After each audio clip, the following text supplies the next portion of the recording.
We will discuss today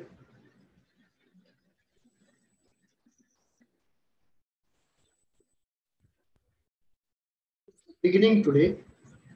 We will have a series of 5 sessions, and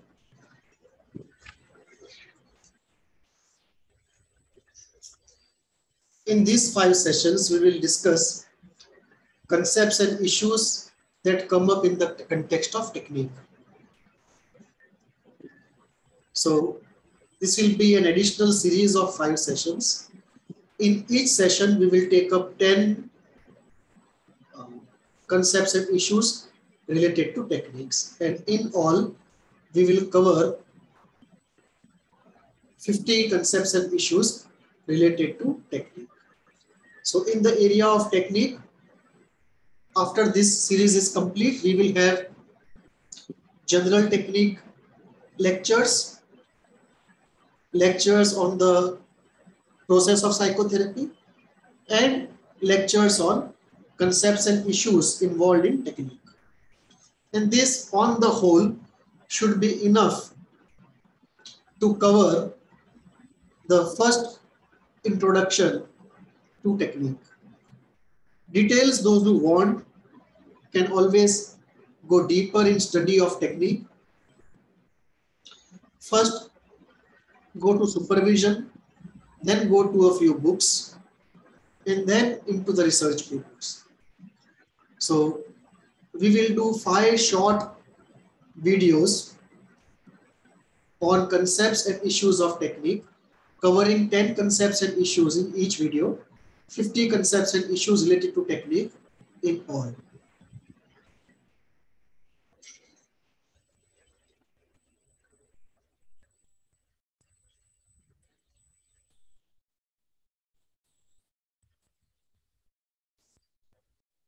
So this is the first video in a series of 5 related to concepts and issues in technique. So in today's video, we will cover these 10 points related to technique. First is frame. What is a frame? Frame is the framework of space-time session, cancellation policy, and some do's and don'ts related to therapy. For example,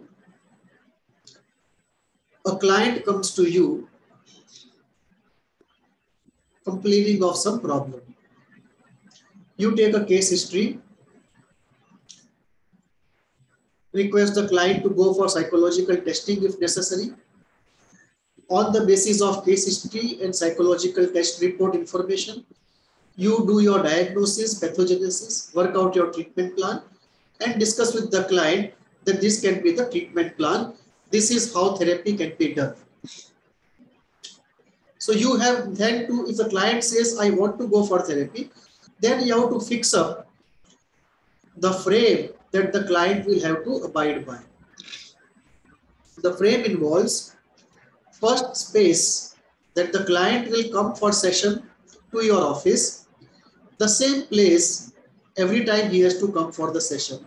So if you are meeting 3 times a week, all the 3 times you come to the same place.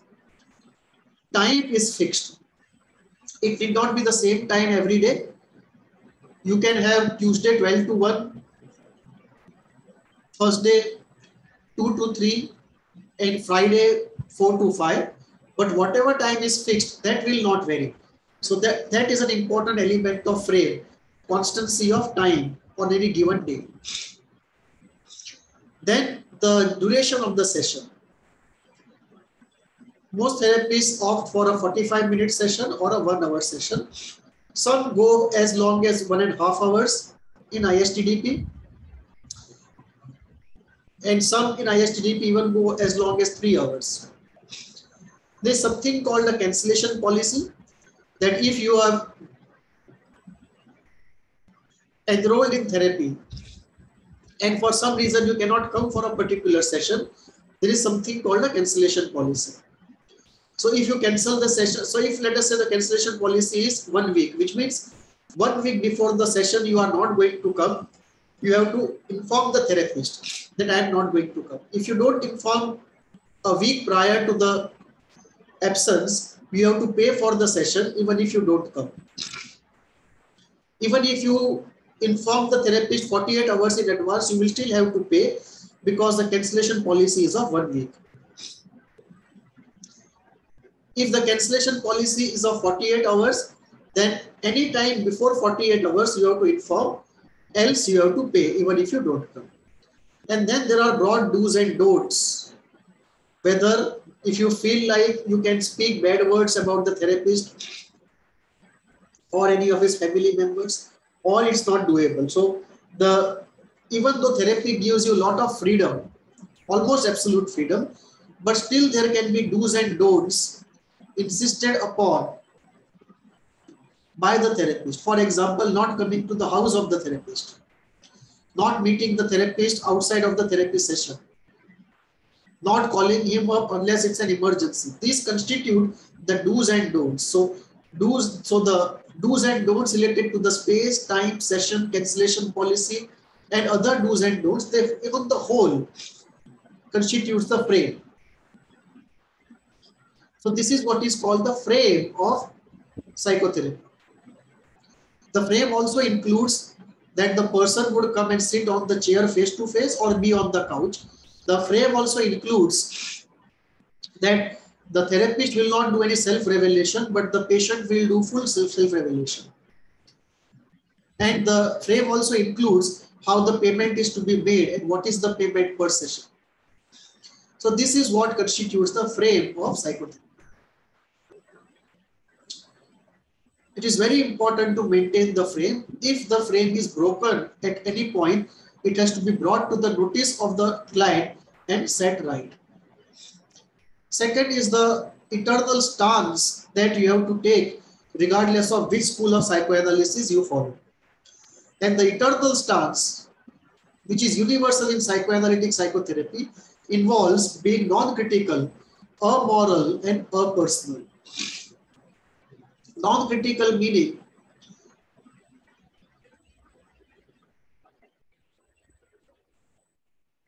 you don't criticize the client just out of your own preference. You can bring it to the notice of the client something that he is not doing, but in a non-critical way. It should not be seen as an attack by the client. Otherwise, the therapist becomes one more authority figure like the parents or the superiors in the organization, and the client cannot open up, and therefore therapy can't do much about it. So being non-critical and accepting of all the weaknesses and the imperfections of the client is absolute essential. Is an absolute essential. Second is being amoral, not to be moralistic and imposing of morality on the client as others in the society would do. So even if the client talks about adultery or his fantasies, we don't take a moralistic position and beat up the client. So being amoral is very necessary. Apersonal is something interesting to go into. Apersonal does not mean you are not emotionally present. It only means that you don't have any personal investment in the outcome of any argument or any event in the life of the client. You don't have a personal stake in the sense of any utilitarian stake.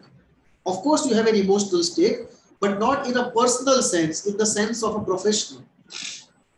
So it's being apersonal also is very important. Apersonal does not mean you are not concerned and he can go to hell. Apersonal only means that you don't have, from a personal point of view, any monetary, utilitarian or relationship-oriented stake in the discussion you have with the client or in his life outside.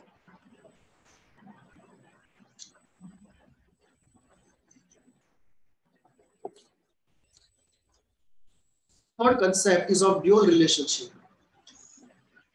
Once you are a therapist, you should not get into any dual relationship with the client, which can involve any benefit of cash, kind, or association. This is a general rule, should be followed so far as possible. In smaller towns and village kind of situation, often it is not possible because there are very few therapists and everyone knows everyone and everyone is related in some way to everyone. So it's very difficult, but definitely we don't get into a dual relationship where any cash or personal relationship is involved. Other associations like teacher, student, or being members of any club, those kind of dual relationships we have to let go as an exception in some situations.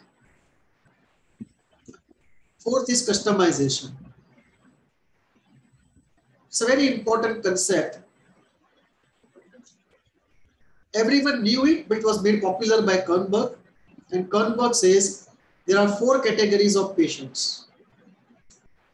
First category, extremely fragile who cannot bear any form of psychoanalytic psychotherapy. The frame itself is too imposing and disintegrating for them.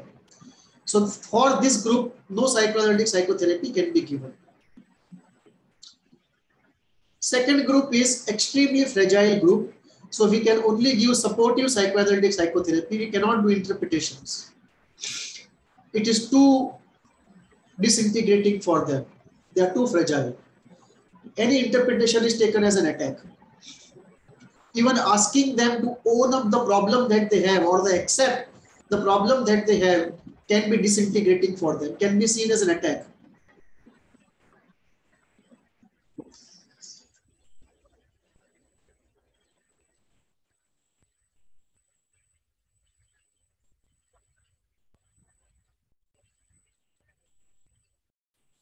Third is the group which can take interpretations. So there we can do the classical psychoanalytic psychotherapy and give interpretations.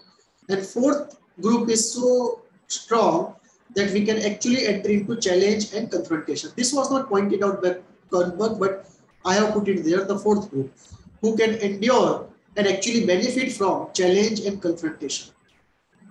So these are the 4 types of groups of clients that we get, and we have to customize our orientation in therapy based upon what kind of client we get. Fifth point regarding technique is very important, which is orientation. There are 2 broad orientations of doing therapy in psychoanalysis. One is a cohesion way of doing psychoanalytic psychotherapy, and second is the classical way of doing psychoanalytic psychotherapy. The cohesion way involves a lot of holding and very few interpretations and allowing the client to experience self-object experiences, allow the client to experience grandiosity and not to interpret these things. The classical orientation works on interpreting grandiosity, interpreting, trying to get self-object experiences and so on. So these 2 are very different ways of doing psychoanalytic psychotherapy. Fragile patients benefit from the cohesion form of psychotherapy, and normal patients, the more common patients I would say, they benefit from the classical route of psychoanalytic psychotherapy. In many cases, you have to use both. First start with cohesion and then go to classical.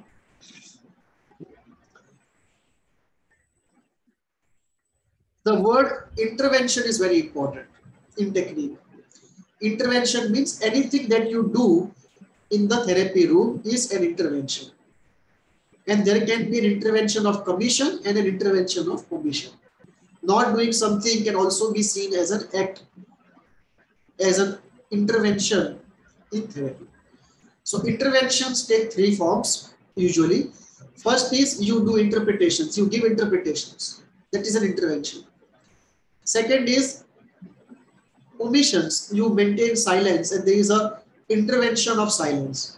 Or you, at a time when everyone expects, when the patient expects you to say something, and in ordinary course of the sense, course of events, you would have said something, you don't say, and it's a intervention by omission.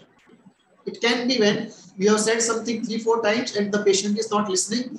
5th time a similar occasion arises, you don't say, and often the patient asks back, why did you not say it? And Third category of interventions are the sounds, where you acknowledge just the fact that you are present there, you are attentive and involved in the conversation by making a sound like or you use some repeated words like okay, I see, fine, yes. So those are interventions. Seventh important concept is the concept of transference, and that is related to the concept of counter transference. What is transference? Transference is a displacement of an emotion or a defense or ideas from one significant person of the past onto the therapist. So if somebody is angry with his father, he gets angry with the therapist for no reason. The emotion of anger is displaced onto the therapist. If somebody is using the defense of rationalization with his parents, the same defense of rationalization starts getting used with the therapist. So it's a transference of defense. The person is used to thinking about his parents in a particular way. The same kind of thinking now starts with the therapist. It's a transference of thoughts. But usually when we say transference, we usually refer to displacement of emotions, and very few people use the word transference in the context of displacement of defenses or ideas. Now what happens when a transference is done? When the person transfers something to me unconsciously, this is not a conscious thing. So if the person has been angry with his father and has repressed anger towards his father, and in therapy he transfers that anger onto me, he is not saying anything consciously. It's an unconscious process. But I start developing response to him as though he has been angry with me. So I respond to that anger at times with irritation, with anger, with a feeling of disappointment, a feeling of letdown, a feeling of betrayal.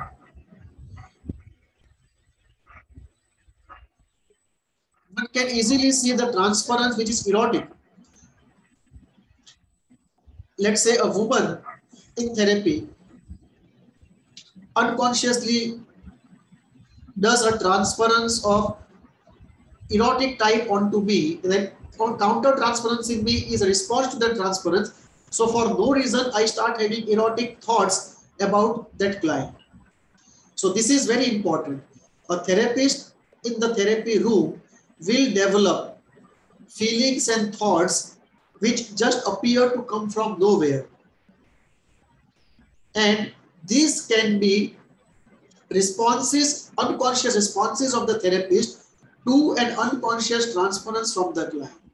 So unconscious transference from the client solicits a response from the therapist, which we call counter transference. And it is from this counter transference we are able to usually make out what is the transference like. At times the transference will be betrayed in words also. If we see below the words, at times transference can be explicit, at times it is hidden below the words, and at times we make it out from counter transference. We can make out that what we are feeling is a counter transference and not our own material only if we are sorted out and we know ourselves, and we can be as much of a blank screen as possible. If desires, ideas and emotions are boiling in us all the time, then our own material is so overwhelming, it's very difficult to make out any counter transference, how to identify it. So only when your material is not jumping up inside of you in the therapy room that you can actually see. So it's only when you are reasonably peaceful, sorted out, and you know yourself that you can make out what is yours and what is not. And what is yours gets to the minimum. And even when that minimum comes up, you know very clearly it is mine. So rest of it and predominant part of it slowly over a period of time is counter-transference that happens. There is also an important element of eighth concept, projective identification. Now that is also there's something that you feel like a counter-transference, but slightly different. What happens?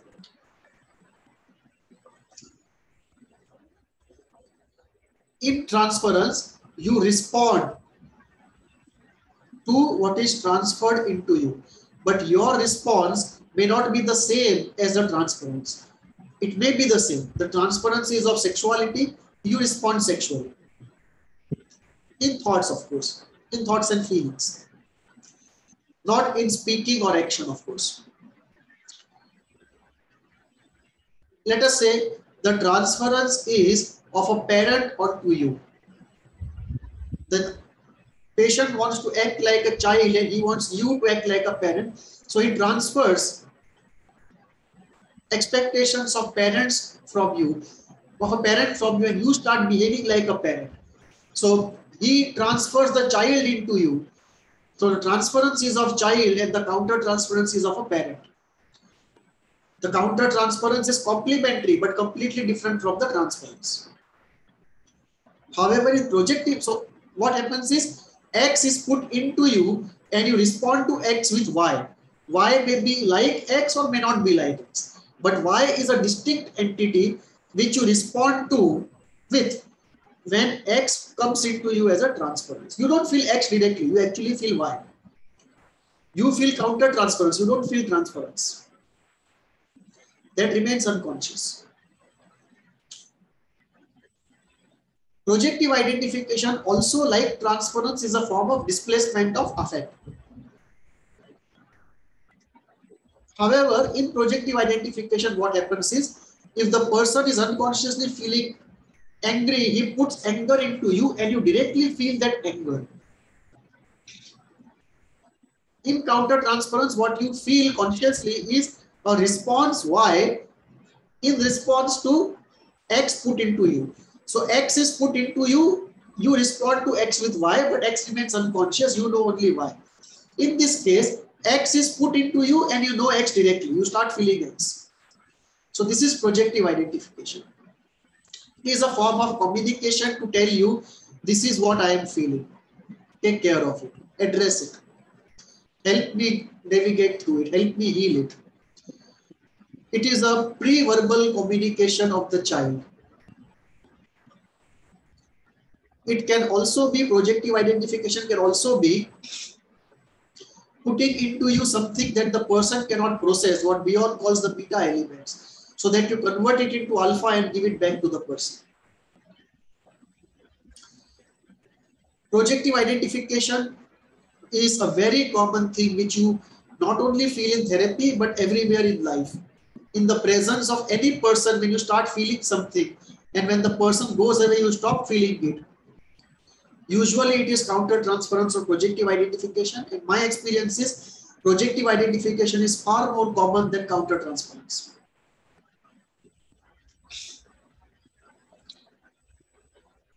Projective identification, when you point out to the person realizes that it is so. Once you bring it to the conscious, you identify it and you bring it in discussion. Mostly the person agrees that suddenly it has become conscious, he did not know about it. And when you repeatedly interpret it, the frequency of using projective identification goes down. And the person also realizes the benefit of this interpretation, because he would be doing this projective identification with everyone in life and he would be paying a heavy social cost out of it. Everyone is not trained like a therapist not to respond to a projective identification.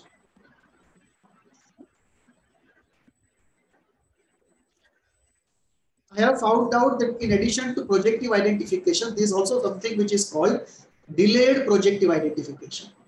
Which means you don't feel it during the session, but after some time and after the session has ended, after a few hours, you start feeling that thing, which means it was put into you. It was so difficult for you to process it that you needed 2 to 3 hours to even process it. It's such difficult beta material. It is so heavy a beta that you yourself require as a therapist many hours to process it, make it alpha, and then be aware of that projective identification. I call it delayed projective identification, and that is more common in cases of severe psychosis. One of the reasons why you should not take too many patients of psychosis unless you have the capacity for it. I personally don't, so I don't take it.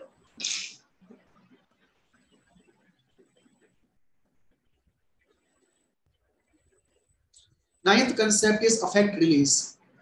So when we say healing in psychoanalytic psychotherapy, we look at two parts. One, making the unconscious idea conscious and making the unconscious affect associated with that idea also conscious, and release that affect through a process of catharsis.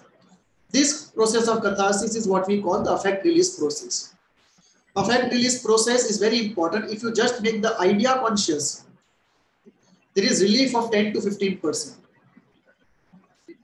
If the person understands the whole thing, there is relief of another 10%, so 25%. But the real chunk of relief, 75%, comes only when the affect is released. Affect can be released in two ways, in small quantities or in full mobilization. Classical psychoanalytic psychotherapy releases affect in small quantities. Of approaches like ISTDP, EDT, psychodrama, certain forms of group meditations, they release affect in very big quantity, which they call full mobilization and release of affect. But unless you are really trained into it, one should not go into full mobilization of affect all at once. It's better to be safe and slow and do small quantity release unless you are trained in those techniques where full mobilization of affect is attempted. Restructuring is very important.